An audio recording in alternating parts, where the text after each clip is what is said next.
Hola, gracias por estar conmigo en otro episodio más de OsteoFit Talks, el podcast que habla de salud, bienestar y ortopedia. Yo soy la doctora Mayra Carolina Osuna Zamora y el día de hoy estoy con un invitado que es una estrella, no solo por ser un rockstar, pero el doctor es especialista en ortopedia y traumatología. Tiene alta especialidad en ortopedia pediátrica, en lesiones deportivas en niños, tumores musculoesqueléticos en niños, salvamento de extremidad y alargamientos óseos. Pero no solo eso, también es expresidente de la Sociedad Mexicana de Ortopedia Pediátrica y se desempeña como profesor y médico adscrito en el Instituto Nacional de Pediatría. Doctor Aramis López Durán, bienvenido y muchas gracias por estar aquí con nosotros. Muchísimas gracias por la invitación. Un placer estar aquí con ustedes y acompañarlos. La verdad, para mí, el venir a estas pláticas me enorgullece mucho porque pues, es algo en la cual podemos contribuir un poquito para la parte de la sociedad, ¿no? Claro, aquí lo que queremos platicar es conocerlo primero un poquito a usted y quisiera que nos platicara cómo fue que usted decidió estudiar medicina. Esa es una muy buena pregunta. Fue hace muchos años. Yo soy originario de Veracruz. Mis padres son de allá. Mi familia, por lo regular, todos estudiaron diferentes carreras y a mí siempre me ha llamado la parte de lo que es la biología, la parte de las ciencias naturales, entonces yo me identificaba mucho con eso. En un inicio, cuando quería yo estudiar medicina, empecé porque un tío era médico, que era de la parte del puerto. Pero después de ahí hice una carrera, o le estudié en la prepa, algo que se llama técnico laboratorista clínico. Esa parte me adentró más en el mundo de la ciencia y de ahí, pues, dije, lo mío pues va a ser medicina. Entonces me tocó una etapa difícil para estudiar, porque en ese entonces las escuelas de Veracruz, la Facultad de Medicina de Veracruz estaba muy saturada. Entonces, era una demanda muchísimo de solicitudes para los que quieran estudiar medicina y de ahí, pues, me cortaron, querían que fuera químico farmacobiólogo. Yo no hice eso, me fui a Puebla, me fui a Oaxaca para hacer y aplicar para la carrera de medicina, porque la verdad había ese gusanito que todos tenemos dentro, ¿no? De que dices, no, pues yo quiero estudiar medicina. O sea, lo fácil era químico farmacobiólogo, pero no, exacto. No, yo quería medicina. De regreso de Oaxaca, mi cuñado se encuentra un amigo y así resulta de que en el viaje, platicando, me dice, ¿qué andas haciendo por acá? No, es que ando con mi cuñado porque quiere estudiar medicina, pero pues se le pasaron las fechas en ciertos lados. Entonces dice, mira, yo voy a la Ciudad de México y en la Ciudad de México pues está toda la parte de lo que es las facultades. Está el Poli, está la UNAM, está muchas otras universidades. Dice, creo que están las fechas para aplicar. Y en eso pues me hablan y me dicen, ¿sabes qué? Se tiene que venir porque al otro día es el examen. Entonces imagínate viajar de Veracruz en la noche para venir a hacer el examen. Vine, hice el examen. Me acuerdo muy bien, nunca se me va a olvidar ese día porque llegué al gimnasio Juan de la Barrera. Ajá. Y llego y pregunto, llevo mis papeles estaba la otra universidad y estaba el Poli, y entonces llego y me dice, ¿qué quieres estudiar? Le digo, no, pues quiero estudiar medicina. ¿Y en qué escuela? Y yo todavía les digo, pues, ¿cuántas escuelas hay? No, pues es que está la Escuela Superior de Medicina, está la de homeopatía, está el SIX. Entonces yo no sabía, desconocía, o sea, yo me vine así. Sí. Porque aparte, pues, el amigo de mi cuñado, pues, decía, ¿sabes qué? Ahora pues la UNAM ya había pasado la fecha de la convocatoria de los exámenes, entonces estaba en ese momento la del Poli. Entonces, pues, agarré y dije, bueno, selecciono Escuela Superior de Medicina, luego después homeopatía y luego el último SIX. Yo no sabía, o sea, desconocía. Dije, las universidades. Las universidades, o sea, imagínate, viene uno de provincia, como les decimos nosotros, así, sin conocer. Sí. Nunca me imaginé venir a esta ciudad. La verdad, agradezco mucho la Ciudad de México porque me ha dado todo. Pero mi ilusión era quedarme en Veracruz porque ya estaba mi familia, mis tíos, mis padres, estaban, la playa, estudiar allá, el calorcito, o sea, como que éramos muy apegados a toda esa parte. Entonces, pues yo no quería salirme de mi zona de confort. Entonces, sí, claro. Al final vine, hice el examen, me fui y posteriormente, pues antes los resultados se publicaban en el periódico, ¿no? Ajá. Y entonces sí, claro. nos hablan y me dicen, ¿sabes qué? Pues se tiene que venir para inscribirse porque ya pasó el examen. Entonces, el detalle que yo presenté es que al mismo tiempo...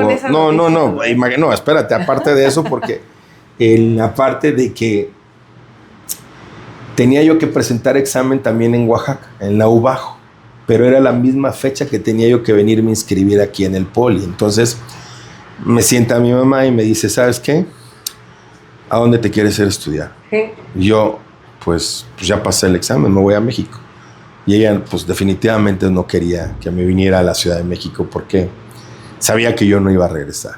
Sí. Entonces, es algo que me costó mucho trabajo decidirlo y la verdad que, pues creo que fue la decisión más acertada el venirme a estudiar a la Ciudad de México y esa parte, pues agradezco mucho el apoyo de mis padres, ¿no? Porque llegas a una ciudad enorme, para mí pues fue algo nuevo, fue cambiar toda mi rutina. ¿Tenía familia aquí o se vino solo?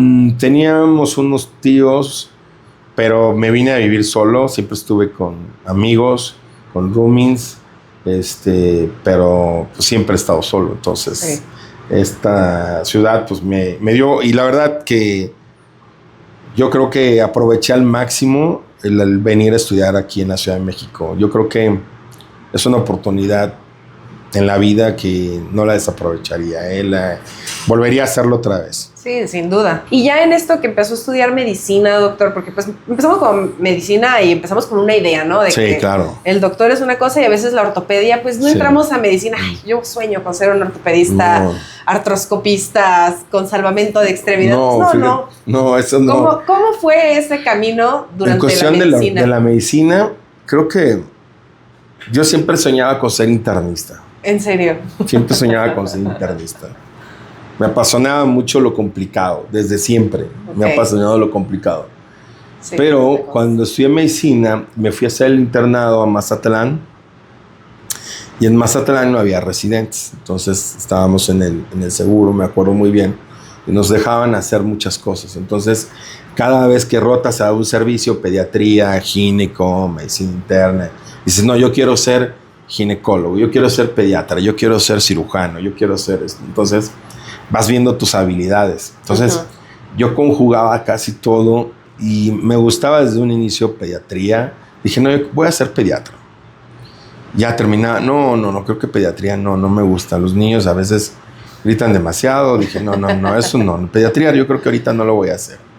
Pasé a medicina interna, no, esto es lo mío, la ciencia, voy a empezar. Casos difíciles, complejos, no tienen solución. No. Y de repente nos rotamos a urgencias.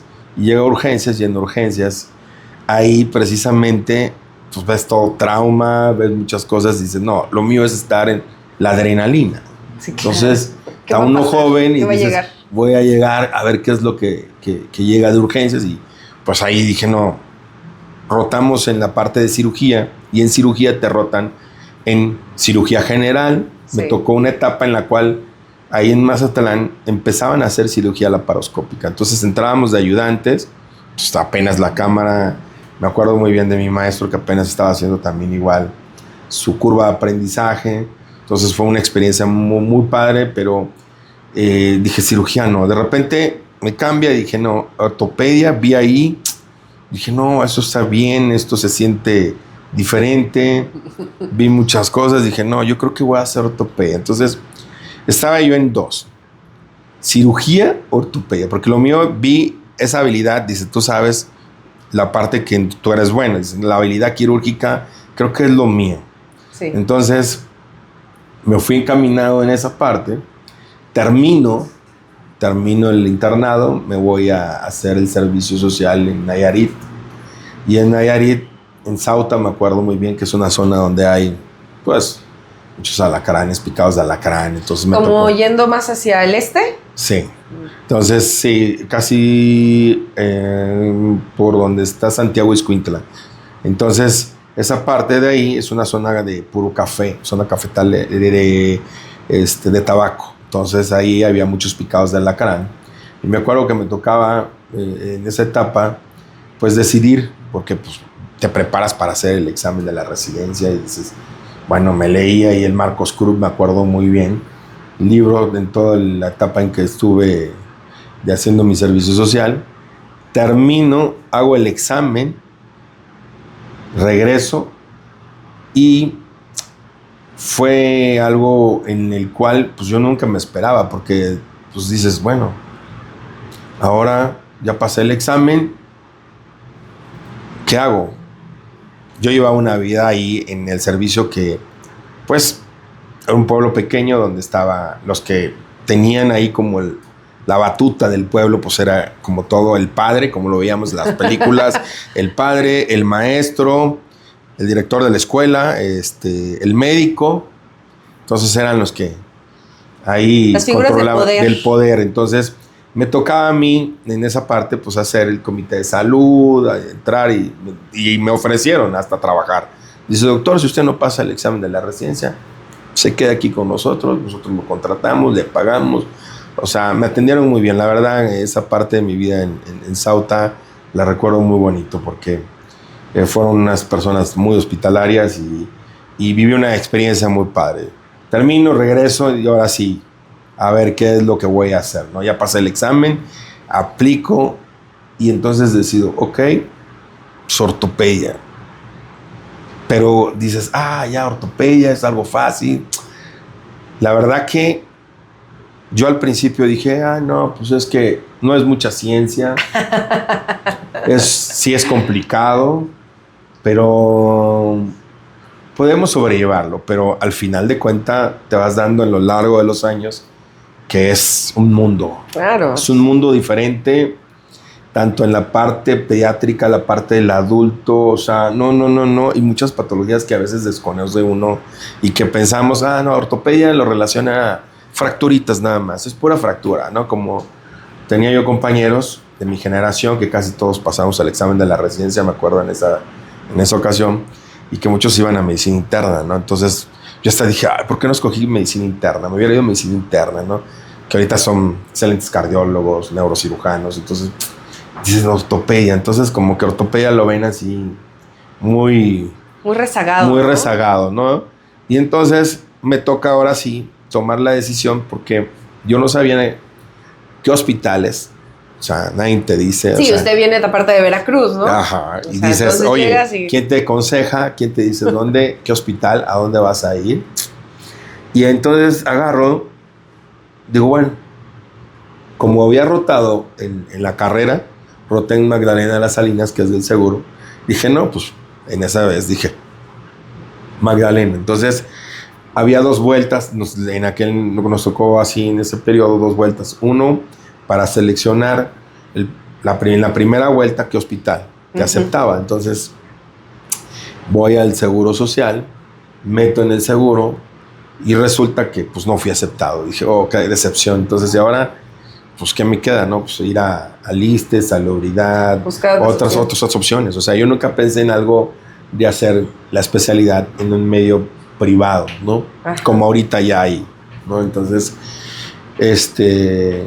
agarro, entonces voy en aquel entonces estaba el INO en la zona norte, que es el Instituto Nacional de Ortopedia, y llego y éramos 3 candidatos y nada más había una sola plaza. Entonces me acuerdo muy bien porque había otro compañero y estaba un chico ahí que ya había hecho, creo que un diplomado en medicina deportiva. Y entonces aplicó no sé qué y dijo, ¿sabes qué? Pues yo vengo y Entonces le digo, ¿y tú qué vas a hacer? No, pues que también vengo para aplicar ortopedia. Le digo, ¿y qué has hecho? Entonces yo me acuerdo muy bien porque platicando entre ellos yo le ganaba en cuestión de calificación, pero el chavo tenía un diplomado. Entonces dije, no, pues ya te quedaste. Y Sí. dicho y hecho, le dieron la opción a él. Entonces, otra excepción, dice, ahora, ¿dónde me voy? Entonces me quedaba Secretaría de Salud. Que había buenos hospitales, Joco, Rubén Leñero, o sea, otros hospitales de trauma. Dije, bueno, pues voy a ver si me voy a eso o me voy a Lista. Ajá. Y dije, bueno, voy a Lista. Llego a San Fernando y en aquel entonces me acuerdo muy bien porque estaba un doctor ya grande y me dice, ¿qué quieres? ¿A dónde quieres entrar? ¿Qué hospital y qué especialidad? Le digo, no, pues quiero ser ortopedia. Dice, ok. Le digo, ¿qué hospitales hay? Dice, mira, está tercer nivel, Zaragoza, 1 de octubre, López Mateos y el 20 de noviembre, que todavía en aquel entonces tenía ortopedia. Y agarra y me dice, ¿cuál hospital quieres? Y yo, pues viendo las distancias, yo vivía por la zona norte, dije, bueno, pues Zaragoza me queda muy lejos, López Mateo me queda más o menos, 20 de noviembre, no hay urgencias, ahí como tal. Y dije 1 de octubre. Y así fue, como 1 de octubre. Entonces agarré, selecciono 1 de octubre, después ya me fui, y dije, si no, pues voy a buscar otro hospital. Y no, me aceptaron en el 1 de octubre y fue donde prácticamente hice toda la especialidad de ortopedia. Uh-huh. En esa parte de que me tocó, tuve excelentes maestros, muchos que estaban también en Magdalena porque están cerca los dos hospitales, entonces pues yo me cruzaba en Magdalena, a veces a estar en urgencias y a veces ir a la biblioteca en Magdalena y en mi hospital. Entonces eran hospitales que la verdad pues mucha la demanda de pacientes. Y entonces al principio pues yo dije, no, pues ortopedia va a ser algo relajado, ¿no? O sea, pero cuando ves dices, no, ahora ya hay subespecialidades, especialidades de esto, en otra cosa. Entonces dices, no, pues esto no era lo que yo pensé que iba a estar y que me iba a quedar en esa parte de mi vida, ¿no? Al contrario, me quedé con esa espinita. Dije, no, creo que me hace falta otras cosas que durante mi formación como ortopedista, pues no las... Dices, tengo algo que me queda un hueco y que no lo poder complementar porque a lo mejor en tu sede no lo tenías bien. Sí, o sea, hay áreas que quisieras desarrollar más. Más, también, exacto. Entonces, y en ese entonces, me acuerdo antes de terminar el R4, tenía yo compañeros que estaban rotando en 2 hospitales en el sur, que es el Instituto Nacional de Pediatría, el Hospital Reynolds, que son 2 muy buenos hospitales. Me decían, pues puedes ir a rotar en cualquiera de los 2, nada más que pues cada uno pues tiene sus pros y sus contras, cada uno tiene sus ventajas. Entonces pues decidí yo en aquel entonces irme a rotar al INP. Estuve una semana y te voy a confesar algo, en esa semana me acuerdo que Enseñanza me corrió porque pues no había un convenio. O sea, llegó como de invitado. Llegué de invitado, ahí el doctor Isunza me aceptó, estaba el doctor Isunza, papá, me aceptó y a la semana pues me corren, porque no había un convenio entre el ISSSTE y el INP. Entonces, este residente, ¿qué hace aquí? Entonces me regreso a mi hospital. Sí. Y digo, no, pues ahora, pues yo muy necio, digo, no, pues ahora voy a presentar el examen para hacer ortopedia pediátrica, porque dije, no, pues pediatría yo creo que es algo fácil, ¿no? Yo digo, no, pues yo creo que sí voy a hacer algo de OP. Digo, siempre mi concepto de la ortopedia es que cuando sales como ortopedistas y te forman, es para que tú operes todo, columna, mano, rodilla, sí, todo, o sea, tienes la habilidad, pero cuando quieres perfeccionarte en algo, claro, dices, ok, voy a hacer un adiestramiento, un diplomado, una sub, lo que quieras. Entonces, en ese yo me sentía deficiente. Digo, no, pues es que yo me siento deficiente en esto. Entonces voy a hacer ortopedia pediátrica porque no sé nada y aparte es un mundo en el cual pues al principio, como te comenté, quería yo ser pediatra. Sí, o sea, es algo O sea, que te eso gustaba. fue, entonces me gustaba. Entonces de ahí dije, no, pues voy a hacer ortopedia pediátrica. Todo ese año haciendo OP, termino de hacer OP, digo, no, pero quiero hacer otra ¿Y cosa. estuvo usted en el INP? Estuve en el INP, un año estuve en el INP, fui el único, porque me tocó también igual una etapa bien dura. Yo creo que fue difícil porque en aquel entonces éramos 5 aspirantes y creo que querían elevar la calidad del instituto y nada más aceptaron a uno. Entonces me acuerdo muy bien porque un R me habla y me dice, Aramis, te tengo una buena y una mala. Y yo, ¿cuál es la buena? La buena es que ya fuiste aceptado. Digo, qué padre. Y la mala, pues es que nada más fuiste el único, porque los demás pues no los aceptaron porque reprobaron. Y entonces fue un año difícil. Sí, un año difícil porque yo desde que salí de la carrera, pues hacía yo guardias, trabajaba, entonces aparte era yo el único residente, responsabilidades en todos lados, entonces dices, esto es algo pues de verdad pues, pesado para mí, pero lo logré. Ya casi terminando dije, no, me apasiona mucho la parte de la rodilla, y dije, no, voy a hacer otra cosa, o sea, hay más que escarbar. Entonces, de ahí paso y entonces, terminando de ahí, empiezo a buscar dónde hacer precisamente algo de artroscopía articular, y fue cuando hago en el MOSEL con el doctor Villalobos, Jaime Villalobos, él es mi maestro, y me voy todavía otro año. Entonces dices, no inventes, otro año más y hacer guardias, pero ahí era diferente porque ya era en la parte más tutorial y en la que estás pegado al maestro, entonces había facilidad. Y en aquel entonces, bueno, me tocó estar haciendo el R6 de rodilla y al mismo tiempo trabajando en la tarde en el ISSSTE. Sí, o sea, ya haciendo mis primeros cirugías solo, o sea, sí, pero solo ya como adscrito, no como residente. Entonces dices, sientes la presión, presión. Entonces me acuerdo mucho porque estaba yo empezando y decía, no, eso de ponerle agüita a la rodilla y nada más es sencillo, pero no, es algo complejo porque tú lo sabes. De la artroscopía. De la artroscopía, sí. Mi maestro pues era de la vieja escuela, decía que eso pues no era lo que en aquel entonces apenas estaba empezando a despegar, pues lo mejor, ¿no? Porque dice, no, se decían, sí, para grandes cirujanos, grandes incisiones. Entonces, sí, esa parte, pues yo me tenía mucho en la mente, no, tengo que hacer abordajes muy amplios, tengo que hacer para yo poder ver, identificar cosas, estructuras, etcétera. Pero me cambió la pauta después cuando vi lo que se podía hacer con la artroscopía. O sea, dije, no, pues esto me encanta. Y termino de hacer, para resumirte, el R6.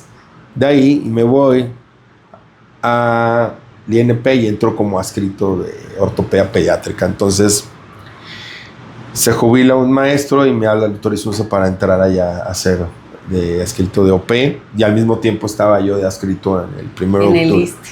O sea, trabajaba yo en 2 instituciones, que era bien difícil, operaba los mismos días en los 2 hospitales, viajaba 25 kilómetros todos los días. Repartiendo. Entonces fue una curva bastante pesada, pero muy satisfactoria. Termino después de eso. Durante ese lapso me fui a hacer varios adiestramientos a Colombia, tomé un básico, 2 avanzados de alargamientos, luego hice un curso por la Universidad de España, un diplomado en tumores, y al mismo tiempo entro al INP y empecé a operar también ahí tumores. Entonces, wow, dije, el combinar todo lo que tú sabes en diferentes patologías y dices, ok, puedo hacer esto, es lo que muchas veces no te enseñan. Entonces dices, o sea, si como ortopedista tú puedes operar unas cervicales, operar unas lumbares, dominas la artroscopía y ahora ya ves que se hace cirugía endoscópica, un portal, biportal, tenoscopías, o sea, hay muchas cosas que dices, ok, la tecnología va cambiando y va avanzando. Sí, claro. Y aún así ahorita te quedas y dices, quiero hacer otra cosa, ¿no? Pero a veces necesitamos tiempo porque el trabajo también te absorbe. Claro. Y las responsabilidades también en cuestión de estar pues de un lado a otro, sí, viajando. Y pues en resumen yo creo que la parte que me dices, si me preguntaras, oiga doctor, vuelvo a estudiar ortopedia, yo creo que lo haría sin pensarlo, porque es un mundo. Muchas veces compañeros, amigos míos te dicen, no, ortopedia es puro hueso, ¿no? Puro hueso. Ellos que van a saber, ¿no? Pero cuando todos llegan con nosotros, o sea, sí, todas las especialidades, todas las especialidades llegan con nosotros, sea parte de niños o de adultos, pues tienen que hablar, o sea, al final yo creo que no hay ninguna especialidad o subespecialidad que se maneje sola, todos necesitamos un tratamiento. Yo creo que el enfoque del manejo del paciente debe ser multidisciplinario, porque si tú detectas algo en un paciente y dices, este paciente que me llega de primera vez por problema de rodilla, tiene X problema, patología, pero aparte le detectas algo metabólico, pues ya sabes a quién mandarlo, tener otras especialidades para que hagas un manejo integral. Yo creo que el futuro de la medicina es eso, porque aparte de la nanotecnología que ya ves que nos van a controlar. Sí, la ciencia genómica ahora. Sí, no, ya hay muchas cosas diferentes, y la inteligencia artificial que yo no sé si nos vayan a quitar en un futuro, pero si va a ser para bien o para mal. Para mal, pero es una herramienta, sí. No tengo nada en contra de eso porque nos ayuda bastante, ¿no? Pero, pues en resumen, más o menos es. No, y se me hace muy enriquecedor, doctor, cómo nos fue platicando de que, pues, primero estudias medicina y luego le vas agregando la ortopedia pediátrica y luego la artroscopía, bueno, luego tumores, luego alargamientos, o sea, cómo vas agarrando todas las herramientas y justo ahora, pues, justo esto, ¿no? O sea, ya no puede ser un doctor el médico que lo sabe todo de todo el cuerpo. O sea, ya la medicina está tan avanzada, ya conocemos tanto de cómo funciona el cuerpo humano y cada vez se va conociendo más, que ahora es muy difícil, pues, que uno pueda hacer todo, ¿no? Tienes que abordar al paciente multidisciplinariamente. Es correcto. Yo creo que esa parte es importante porque, mira,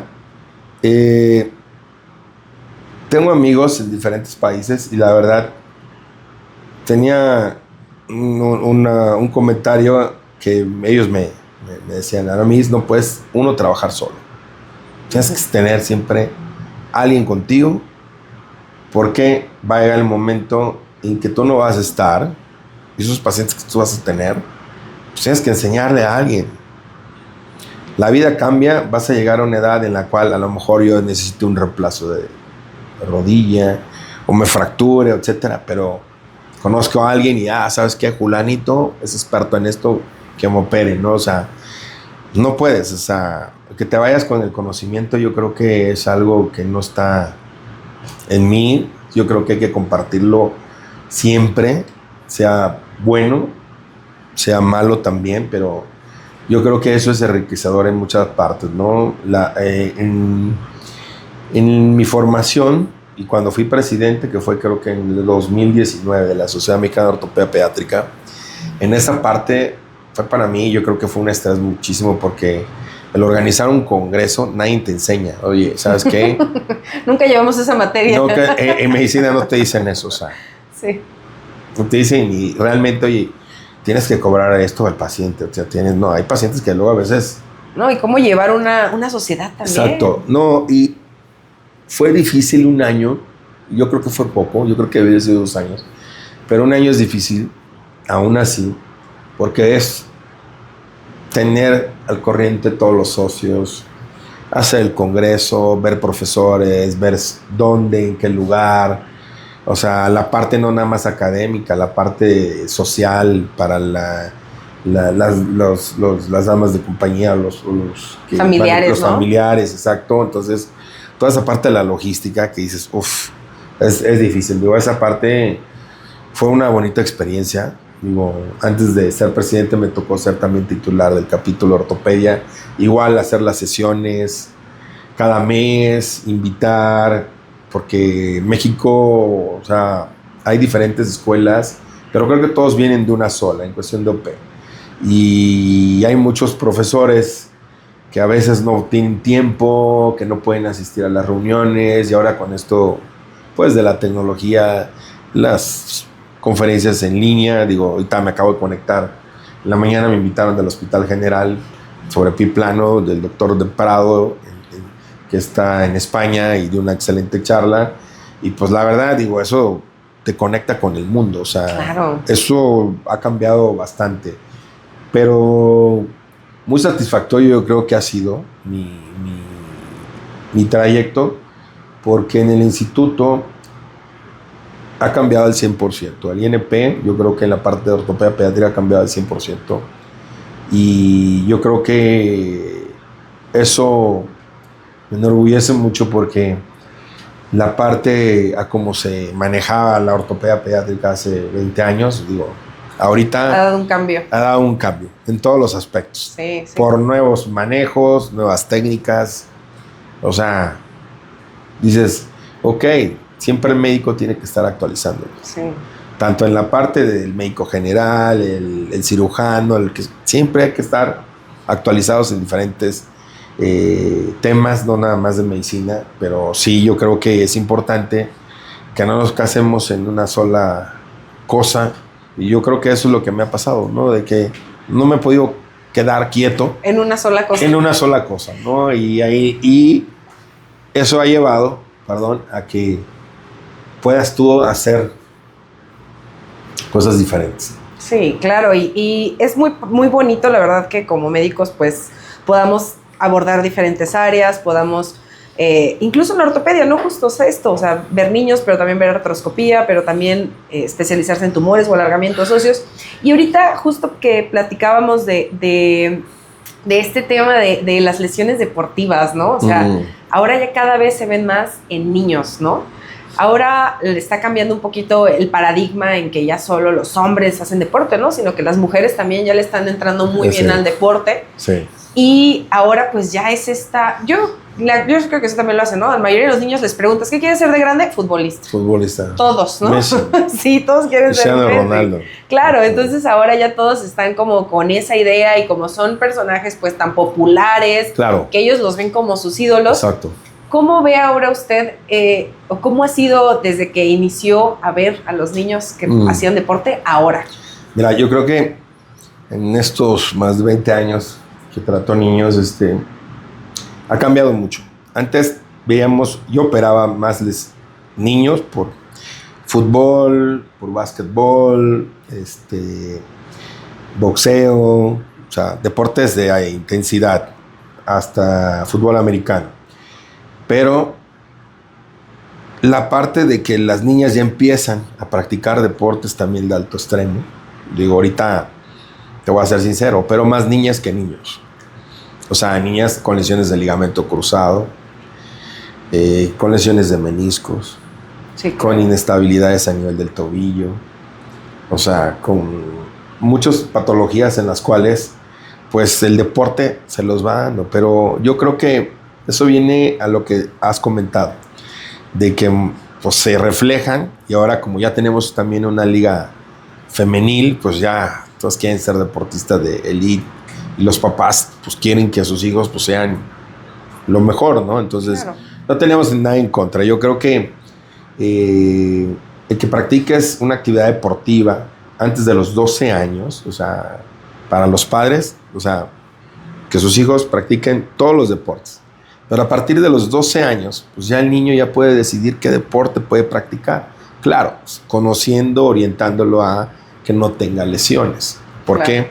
Recordar que pues tenemos lesiones por sobreuso, y esas lesiones por sobreuso muchas veces pasan desapercibidas, más para los padres. Que luego dice el niño, me duele aquí, me duele acá, no, ahí, tómate esto, o los automedican, y resulta que no, que después llegan con nosotros y pues tienen una lesión en el cual pues a veces requieren de un tratamiento quirúrgico. Entonces, sí, eso ha cambiado mucho, Yo creo que las niñas tienen un riesgo mucho más alto, más por la parte en la cual su anatomía es diferente en ciertos aspectos en cuestión con el hombre, la parte hormonal, que claro, también les afecta. Entonces, eso se ha visto que hay más rupturas de cruzado en las niñas cuando tienen cierto estadio hormonal y realizan ciertas actividades deportivas, básquetbol o fútbol. Son lesiones que son muy frecuentes. Ahorita te digo, yo tengo una estadística, digo, medio privado y la parte de la institución donde estoy operando más niñas que niños. Antes eran más niños y ahora se cambia y ahora es niños. Entonces, quieren estar a la par. Yo no sé qué vaya a pasar en un futuro, pero creo que para los padres tomar en cuenta eso de que se pueden lesionar y hay lesiones pues muy severas, ¿no? Sí, yo creo que tampoco es como estar en contra de que no, hagan claro deporte, que no. O sea, al contrario, No. El qué deporte bueno. eso los va a mantener en buena condición. Sí, ¿no? Y un buen desarrollo muscular. Buen desarrollo muscular, claro, de todo. Necesita deporte, necesita ejercicio el cuerpo. No, pero y es importante porque mira, eso que mencionas, digo, para los padres, yo creo que desde que la mamá se embaraza puede bioprogramar a su bebé. ¿Qué es eso? De que la alimentación, desde ahí empieza, porque acuérdate que somos número 1 en cuestión con obesidad infantil. Claro. Entonces, si no bioprogramamos a nuestros hijos desde antes, pues va, y al final, pues, ¿qué es lo que pasa? Pues vamos a tener precisamente niños con diferentes patologías, con problemas a nivel lumbar, con diabetes, con epidemias. O sea, la obesidad es una enfermedad ya ahorita. Entonces, yo creo que si bioprograman a sus hijos desde que está embarazada, después de que tiene a su hijo, la alimentación que sigue posterior en la adolescencia, o sea, ese niño puede crecer sano, puede hacer diferentes actividades, se puede desarrollar adecuadamente. Entonces, claro, yo creo que esa parte juega un papel tanto para la sociedad, en el cual pues debemos de tener niños que no tengan ya obesidad, o sea. Sí, no debería de haber niños con obesidad, definitivamente. Y hay más lesiones con niños con obesidad, ¿no? Claro, pues es que ese es el espectro, ¿no? O sea, niños con obesidad que quieren empezar a hacer deporte o que quieren hacer alguna actividad deportiva y luego se quieren ir a lo competitivo, ¿no? O sea, antes de que sepan patear bien el balón, ya quieren estar jugando. Entonces, pues se exponen a tener una lesión y ese es el camino que nos lleva a nuestro consultorio, ¿no? Sí, claro. y aquí hablando de las lesiones en el deporte y sobre todo en niños, ¿no? Porque hay mucha gente que dice que los niños son adultos chiquitos, ¿no? Es sí, claro. una falsa, ¿no? Una falsa completamente. ¿Usted cómo aborda, o sea, tanto con el paciente como con los papás, cuando llega un niño que pues, o sea, es deportista, es delgado, le han dado un buen apoyo en cuanto a la familia, pero pues se rompió el cruzado, ¿no? O sea, ¿qué le tienes que decir a los papás o cómo lo aborda usted para que no lo vean como, no, ya no vuelves a jugar fútbol porque te lastimaste y te tenemos que operar a raíz de que jugaste fútbol? Mira, yo creo que primero siempre les comento a los padres cuando llegan con una lesión. Digo, aquí hablemos de ligamento cruzado, que es un ligamento que está dentro de la rodilla y que ese ligamento une a dos huesos y que es el fémur y la tibia, y eso hace que le dé estabilidad más cuando bajan las escaleras y cuando hacen ciertas rotaciones. Pero los niños van a seguir siendo niños y van a quererse seguir jugando. El detalle de la lesión del ligamento cruzado es que va asociado a veces a lesiones con los meniscos. Entonces, si tiene una lesión de un menisco y dejamos, porque eso es lo que muchas veces ortopedistas de adultos dicen, no, sí, creo que sí tiene lesión de ligamento cruzado en un niño de 11 años, ¿no?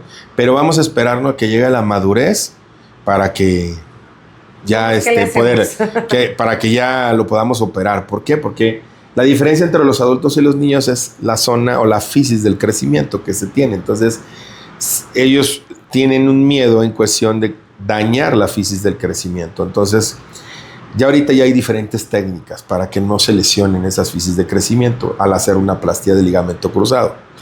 Pero lo más importante aquí es entender, uno, qué tipo de lesión tiene, qué lesión asociada tiene, la edad del paciente, qué actividad realiza el paciente en cuestión de su vida diaria, si va a ser un niño que va a ser deportista de alto rendimiento o no. Porque los papás muchas de las veces, dicen, no, es que yo quiero que siga haciendo gimnasia, que siga jugando fútbol, que siga. Entonces, ¿puede continuar con su vida? Sí. El detalle es identificar en qué edad nos está llegando ese paciente. Uh-huh. Porque no es lo mismo un manejo de un ligamento cruzado a un niño de 10 años a un niño de 12 años o a un niño de 15 años. Entonces, son edades diferentes. O un niño que te diga... Niños. Y todos son niños. O un niño que dices, ok, tiene un síndrome de Larsen, que son muy flexibles y que se le luxa la rodilla y tiene 3 años o 4 años y no puede caminar y hay que estabilizarle la rodilla y hay que estabilizar esa rodilla haciéndole plastía de los ligamentos. Entonces, yo creo que hay que conocer qué paciente es el que tenemos. Uh-huh. Y entonces hablar con los padres y decirles, mira, hay diferentes técnicas, qué tipo de lesión es la que tiene y si está lesionado el menisco hay que operar ese menisco porque muchas de las veces los meniscos son 2 estructuras de cartílagos que están en la rodilla y que nos dan soporte. Pero esas lesiones ya están descritas que si no se reparan a los 4 años, esa lesión se hace más grande. Entonces, no es que yo lo quiera operar, le digo a la mamá, por el ligamento, sino por el menisco. ¿Estamos de acuerdo? Entonces, ya el ligamento, yo ya podría hacerlo en el mismo tiempo cuando se hace, o si quiere, le mando una rodillera, le opero el menisco y ya después que tenga la edad adulta, si es que tiene miedo por el crecimiento. Uh-huh. Pero si no, yo creo que se pueden tratar con técnicas que son muy modernas y que no afectan para nada al crecimiento. Entonces, yo lo que le digo, no tengan miedo. O sea, no es que yo lo quiera operar, pero sí lo requiere su hijo. Sí, claro. Si quiere volver a brincar, a saltar, a correr y todo, o sea... Sí, sin este tema de que se esté hinchando la rodilla. Sí, no.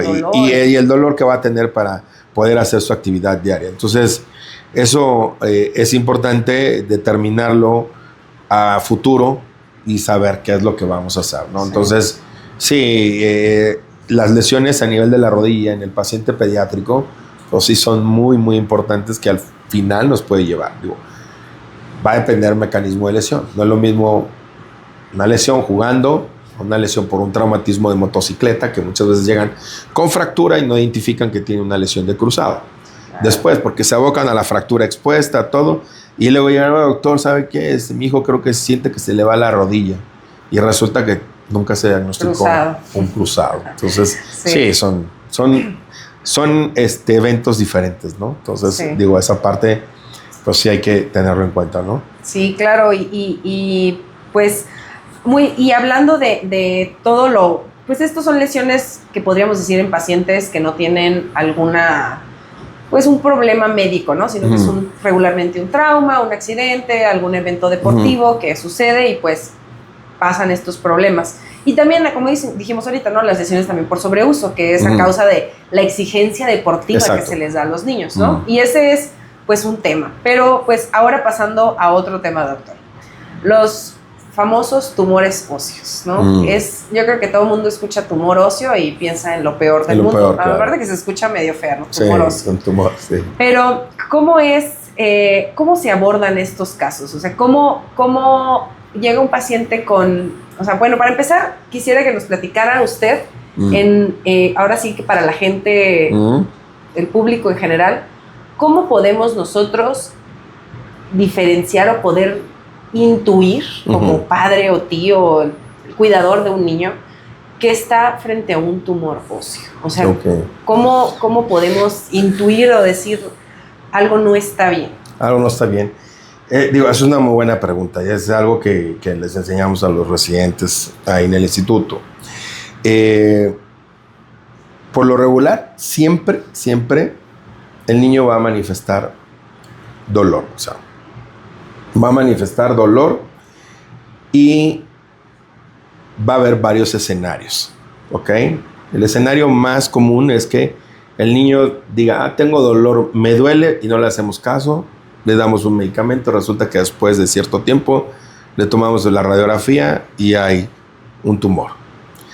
Cuando le dices al familiar, tiene un tumor, pues se espantan, ¿ok? Claro. Entonces le digo, a ver, es un tumor, es una bolita, pero es algo en el cual precisamente no sabemos de acuerdo a la radiografía, es benigno, maligno, pero tiene una bolita ahí, vamos a ponerlo de esa manera, que fue un hallazgo a veces incidental, o sea, llegó por otra causa, le tomamos una radiografía y te encuentras que ahí tiene un tumor, ¿no? Porque ahí, precisamente en la parte de los niños, el 15% de los pacientes, de los tumores, el 15% son tumores óseos. Esto hablando estadísticamente. Y hay tumores de partes blandas también, son bolitas. Entonces, ¿cómo identifico? ¿Cómo le digo al papá si es algo benigno o maligno? O sea, por el tamaño. Si yo veo que mi hijo tiene una bolita, lo toco, siempre el niño cuando ya es más grande se va a tocar la zona, se identifican, pues yo veo, palpo y veo si realmente esa bolita está en la parte de la piel o está pegada al hueso. Entonces, ahí si le duele o no, o si la veo roja, si la veo caliente, o si veo vasitos alrededor, pues ya vamos alertando a los padres precisamente de qué tipo de tumor es. O sea, pero de inicio ellos se espantan. Cuando les dices tumor, lo mencionan con cáncer.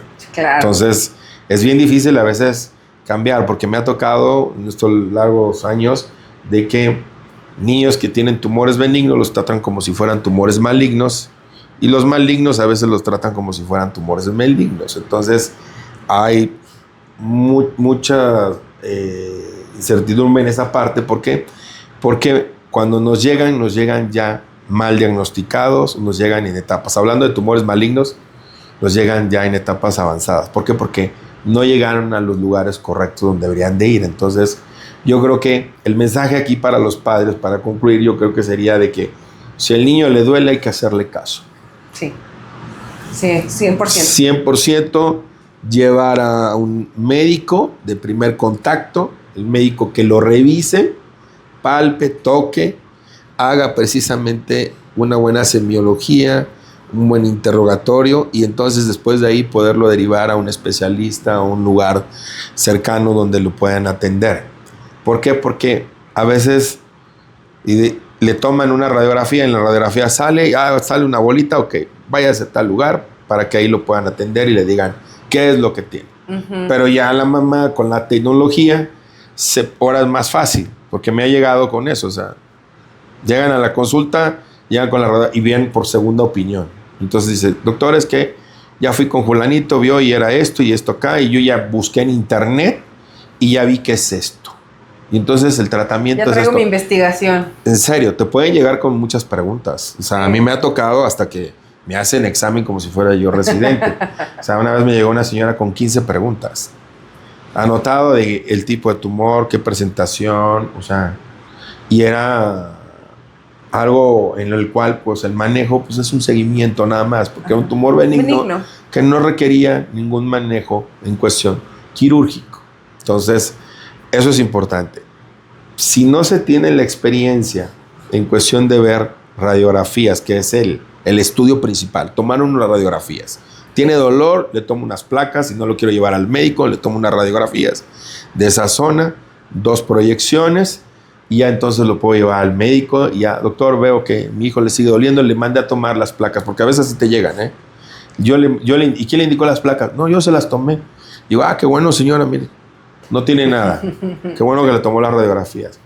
Pero cuando uno está acostumbrado a ver tumores y a ver radiografías, pues ya identifica. Tienes que ser muy meticuloso, ¿no? Muy meticuloso, exactamente.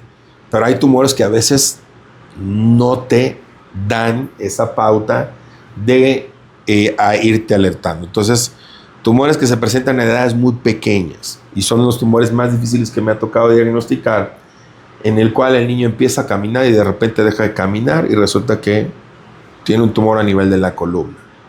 Intramedular, o sea, adentro, y dices, ahora a explicarle a los papás por qué dejó de caminar. Sí, porque tuvo esa regresión, ¿no?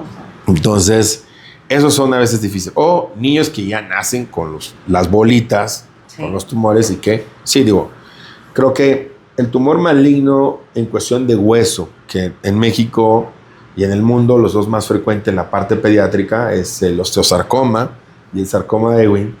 El más pequeño que me ha tocado, creo que es un niño como de 8 meses o 9 meses.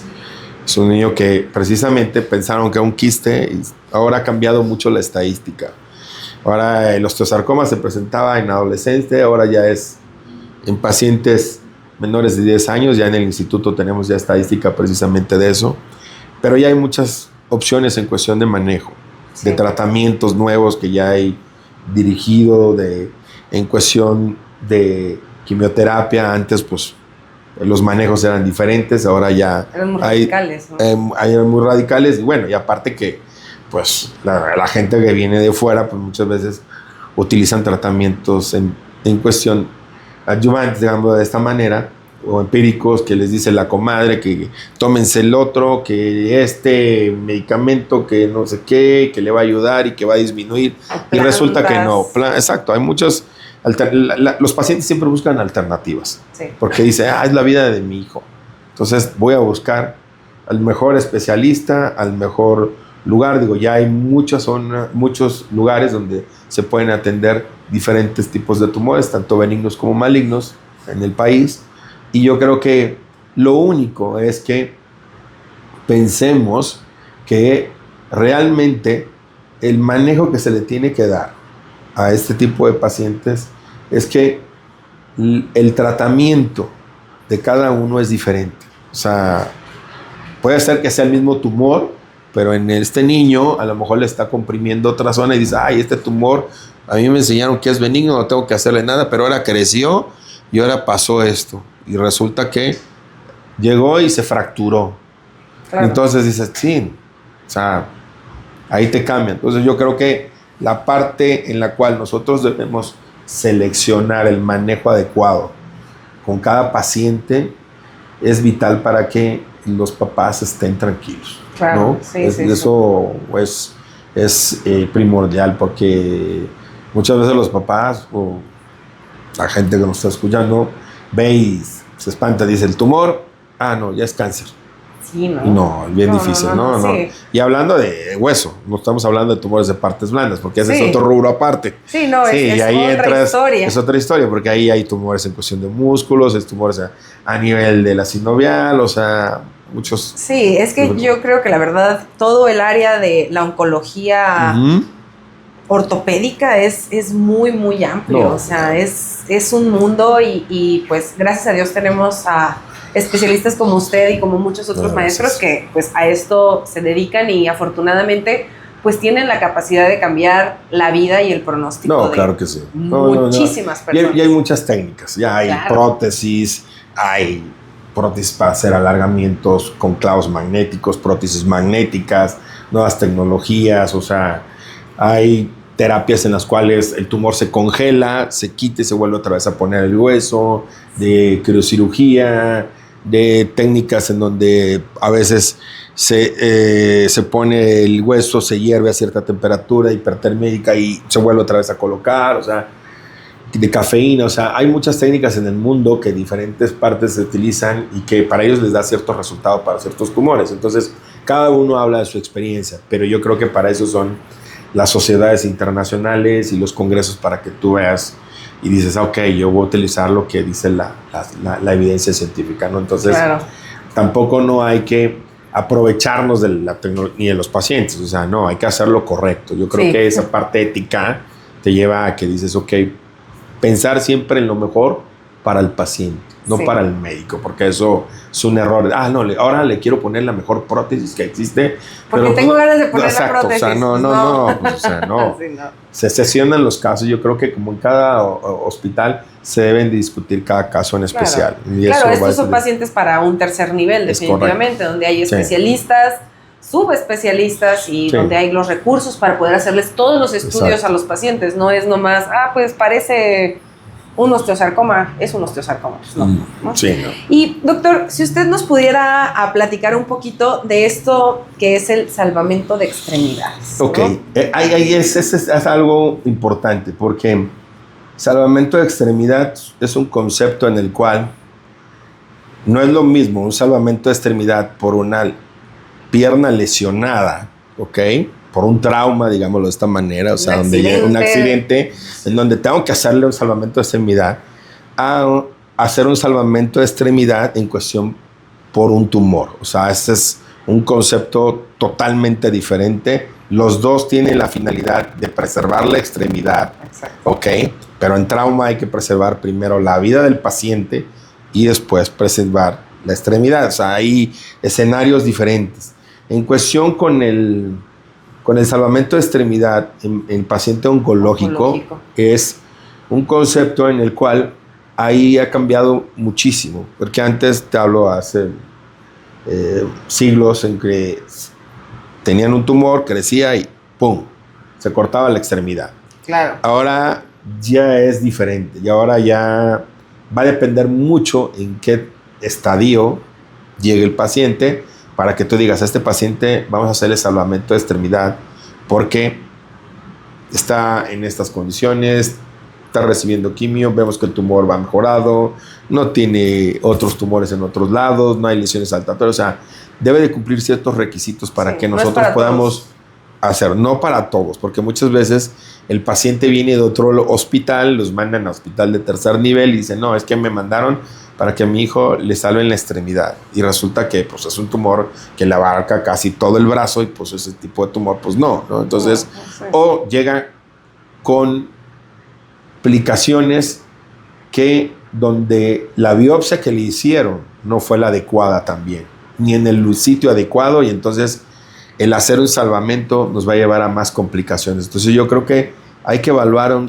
número de cosas antes de pensar, decir este paciente es candidato a salvamento. Ya ahí bien estadísticamente publicado de cuáles son los requisitos para un salvamento de extremidad. Sí. ¿Okay? Aquel paciente que responda a las quimioterapias, que disminuye el tamaño del tumor, que el volumen, que si está afectando a partes blandas, que no compriman los nervios, o sea, muchas cosas en las cuales ya están destinados a que este paciente reúne todos los requisitos. Ahora sí, vamos a discutir con todas las especialidades, porque no nada más es ortopedia oncológica, ortopedia pediátrica, o cirugía oncológica pediátrica, o el oncólogo, o el radiólogo, o el rehabilitador, o patología. Todo es un grupo donde decidimos si realmente este paciente es candidato o no, porque se puede complicar. Muchas veces pensamos, nos va a ir bien. Sí, siempre pensamos. Siempre pensamos esto, no, pero hay que pensar y hablar muy claro con los familiares, más que nada, de que realmente se puede llegar a complicar. Y aún haciendo el salvamento de extremidad, pues también no se logra que realmente se preserve totalmente, y puede tener recaídas, porque eso hay que decirle al paciente. O sea, estoy haciendo un salvamento, pero digo, tuve una experiencia, paciente de cierta edad, en donde él tenía una prótesis y después de 10 años se afloja la prótesis, le ponemos otra prótesis y resulta que tiene una recaída. Ahí donde estaba la prótesis, que fue mucho más cara, o sea, dices, ¿qué pasó? Claro. Y entonces, lo que hice estuvo bien, no estuvo bien, o por qué fue la recaída. Entonces, te digo, o sea, yo creo que hay que precisamente seleccionar muy bien a cada paciente. Sí. Porque muchas de las veces los familiares llegan, no, es que yo quiero, me mandaron de tal estado porque quiero que le hagan salvamento de extremidad. Y resulta pues que no es ni candidato. Sí, es muy resulta difícil. Que no es, y a veces es difícil para el médico decirle a la mamá que te ve con esa mirada de que dice, usted es mi última esperanza, o sea, yo quiero que me diga, yo quiero escuchar algo positivo y que me diga que mi hijo se va a salvar, que mi hijo va a preservar su extremidad, que mi hijo, le digo, señora, vamos a hacer pues todo lo posible, pero realmente primero está la vida de su hijo. Sí, claro. Y ahora hay muchas tecnología en cuestión de prótesis robotizadas para extremidad superior, para extremidad inferior, donde se pueden hacer otras técnicas que no nada más es hacer, digo, aún así, hacer una amputación, que es cortar la piernita, el bracito, una ablación, es un tratamiento también. Claro, la gente lo ve como... Lo ve como algo, no, es que le van a cortar su bracito, su manita. El doctor no le hizo nada. No le hizo nada, exacto. ¿No? Entonces, ahí está algo que no es realmente bien y correcto, el que el doctor no le hizo nada. No, sí le hizo un manejo. Claro, y era es el que necesitaba. Es correcto. Claro, es lo que necesitaba el paciente para ese pues esa patología, ese tumor, ese problema que tiene, ¿no? Ojalá que todo se pudiera resolver, ¿no? Ojalá en algún futuro, pero pues sí, pero actualmente no. No. Yo creo que va a llegar, yo creo en su momento. No, ya no me va a tocar a lo mejor verlo, pero yo espero que esa parte de, no sé, tenemos aquí en México ese tema de los, no me acuerdo, ajolotes. Los ajolotes, sí, que tienen esa capacidad. Ajá, que vuelven a ser las extremidades, ¿no? Sí. Imagínate que se llegara a algo, investigar, sería fabuloso. Sí, no, ahora con esto también que está avanzando tanto de la impresión 3D. No, la impresión 3D te ayuda bastante. O sea, sí, la impresión para un salvamento es planificar no nada más para la parte de tumor, sino en la parte de ortopedia en general. Hacer una planificación exacta de hacer los cortes exactos en milímetros. Antes yo me acuerdo que dejábamos 5 centímetros de margen quirúrgico, que es donde veíamos donde estaba el tumor. Ahora ya no, ahora ya ese margen es menos porque pues ya hay plantillas para en cuestión de la pelvis con la impresión, entonces tú entras y con la cirugía navegada pues ya ni se diga, o sea, es otra cosa, o sea, es perfeccionarte en algo que hacías y que ahora vas a hacerlo mucho mejor y pues vas a garantizar, yo creo que esa parte de la resección del tumor, ¿no? Entonces claro, yo creo precisión. Yo creo que la impresión 3D es de mucha ayuda, bastante también. Súper. Muy bien, doctor. Pues muchísimas gracias por todo esto que nos está platicando. Y ya quisiera concluir ahora con las preguntas OsteoFit. ¿Qué pasó? A ver. Platíqueme. ¿Cuál es el mejor consejo que le han dado? El mejor consejo que me han dado. Ok. Haz siempre lo correcto. Nunca hagas cosas que no quieras que te hagan a ti. O sea, yo creo que lo correcto en cuestión del tratamiento, hablando de pacientes, siempre me han dicho, si no sabes, no lo hagas. Pregunta a quien sabe, oriéntate o pídele ayuda a un amigo. Pero si no sabes, no lo hagas. Estamos de acuerdo, si no tienes esa capacidad.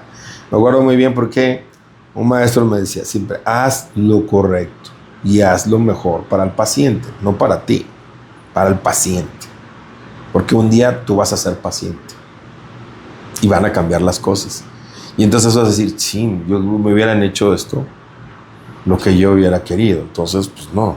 Sí. Entonces yo creo que esa parte es importante de hacer lo correcto siempre, ¿no? Muy bien. No.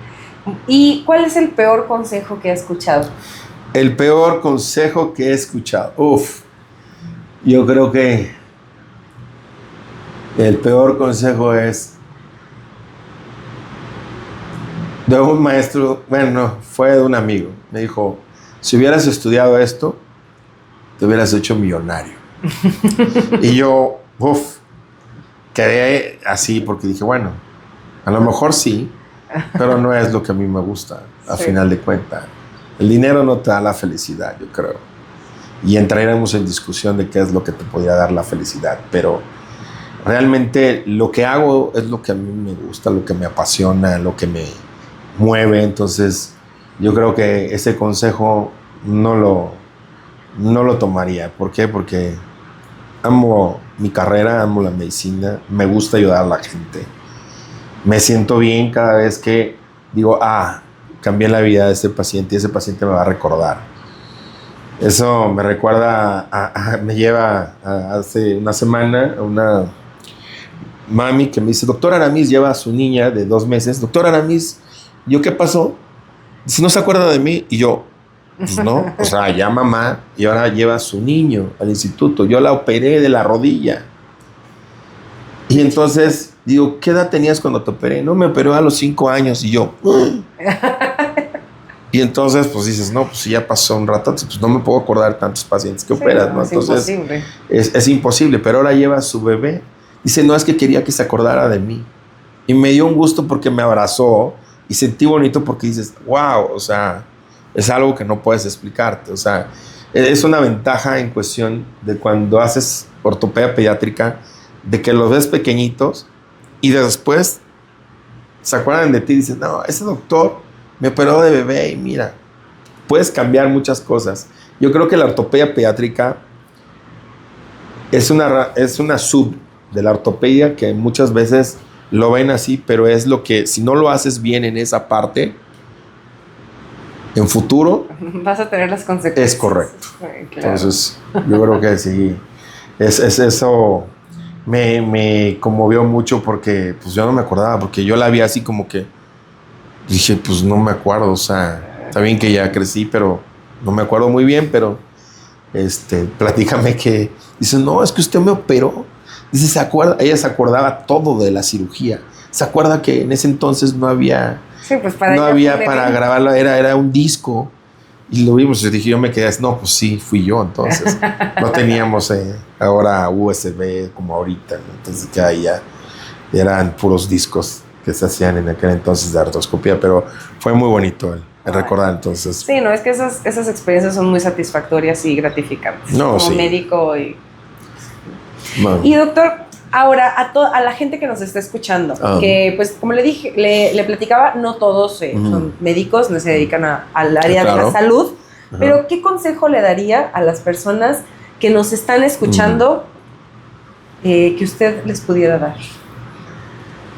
Yo creo que el mejor consejo, quizás, no soy Dios para dar consejos tampoco, gurú o algo así, yo creo que debemos de vivir siempre el presente. Ese es el mejor consejo. Vivan la vida del presente como deben de vivirla. Siempre con lo mejor. Yo creo que eso es lo más importante. No vivir en el pasado, no estar angustiados por el futuro, porque la verdad eso conlleva a que muchas veces estemos ansiosos, deprimidos, estar pues, ni vivir tu vida. O sea, de verdad, yo creo que el mejor consejo es que vivan al día, ámense, quiéranse, den gracias a Dios y creen en alguna religión también. En el Dios que cree. Porque la vida es corta también. Entonces, no sabemos mañana si estamos aquí, si volvemos a estar charlando. Ojalá. Aquí en Osteofit, que me gustaría volver y regresar. La verdad, fue muy amena esta charla, pero sí agradezco la invitación y ese sería pues mi mejor consejo, la verdad. No. Muchísimas gracias, doctor. Yo la verdad es que lo admiro mucho desde este congreso en 2019, cuando yo lo conocí como adscrito del INP y después fui al congreso del SMOP y lo vi como el presidente y dije, wow. Yo estaba, pues, ¿sabes? Pues es una persona que inspira mucha admiración y mucha, pues, ganas de trabajar y de seguir buscando, ¿no? Porque usted así, pues, ya nos ha platicado, ¿no? Así ha ido poco a poco construyendo todo lo que ahorita es el doctorado. Sí, claro. Yo creo que, mira, hace muchos años me tocó, me acuerdo de una reunión, me dijeron, en un metro, una cinta métrica, me la pusieron así. Y luego dijeron, abran la cinta métrica. Vean la edad que tiene, córtenla de aquí y de aquí para acá, vean cuántos años le queda. Y ahora planifiquen su vida. Entonces yo dije, bueno, la puedo planificar y pensar, aquí me quiero casar, aquí quiero ser médico, aquí quiero trabajar en otro lado, irme.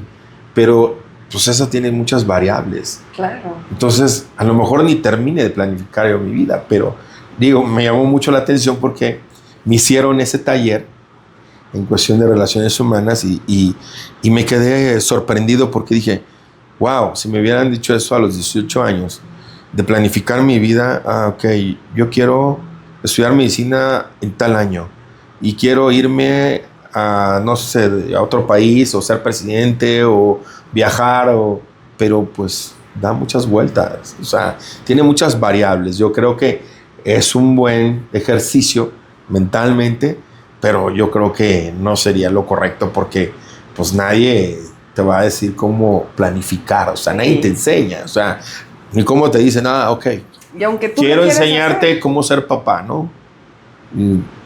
Lees libros y dices, ahora ha cambiado mucho y ahora te enseñan a que los niños ya no tengan tanta tecnología porque ya no conviven, ¿no? Entonces entramos en diferentes etapas, en diferentes tiempos y dices, bueno, ¿cómo voy a hacer lo mejor para ellos? O para mí, o lo que yo quiero, lo que yo pienso a futuro, ¿no? Entonces, yo creo que hay que vivir, por eso el mejor consejo, hoy.